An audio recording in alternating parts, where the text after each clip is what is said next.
जय शिवराय. स्वराज्याचे तिसरे छत्रपती राजाराम महाराज हे मराठ्यांच्या इतिहासातील आणखी एक सुवर्ण. त्यांचा जन्म झाला पुत्र पार्थाने पुदा म्हणून ज्यांनी काही लोकांनी त्यांची अवहेलना केली, परंतु हाच पुत्र अख्खी मोगलाई पालथी घालील असं छत्रपती शिवाजी महाराजांनी त्यांच्या जन्माच्या वेळी म्हटलं होतं. आणि खरोखर ते शब्द छत्रपती राजाराम महाराजांनी आपल्या कारकिर्दीमध्ये खरे करून दाखवले. छत्रपती संभाजीराजांच्या बलिदानानंतर अतिशय संकटमय परिस्थितीमध्ये आलेली ही स्वराज्याची धुरा छत्रपती राजाराम महाराजांनी अतिशय धैर्याने सांभाळली.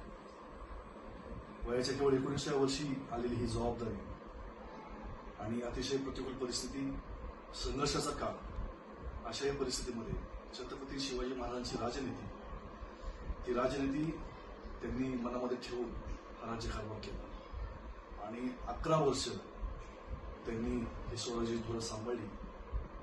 छत्रपती शिवाजी महाराज गेले, आता स्वराज्य संपलं. छत्रपती संभाजी महाराज गेले, आता स्वराज्य आपण संपू, अशी धारणा औरंगजेबाची आणि मोगलांची होती.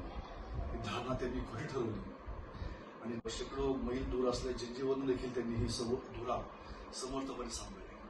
अशा या महान राजाचा जन्म 24 फेब्रुवारी 1670 रोजी किल्ले राजगड या ठिकाणी झालेला होता.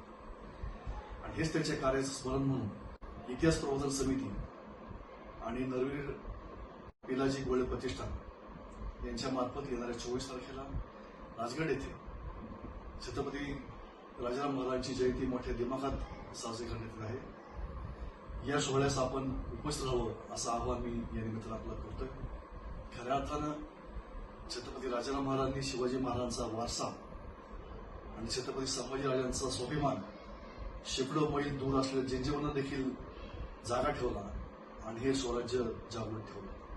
अशा या महान राजाला वंदन करण्यासाठी, त्यांच्या स्मृतींना उजाळा देण्यासाठी होत असलेल्या 24 फेब्रुवारीच्या राजगड येथील या जन्म सोहळ्यास आपण उपस्थित राहावं आणि महाराजांना मानवंदना देण्यासाठी आपण नक्की त्या ठिकाणी यावं असं आवाहन मी करतो. धन्यवाद. जय शिवराय.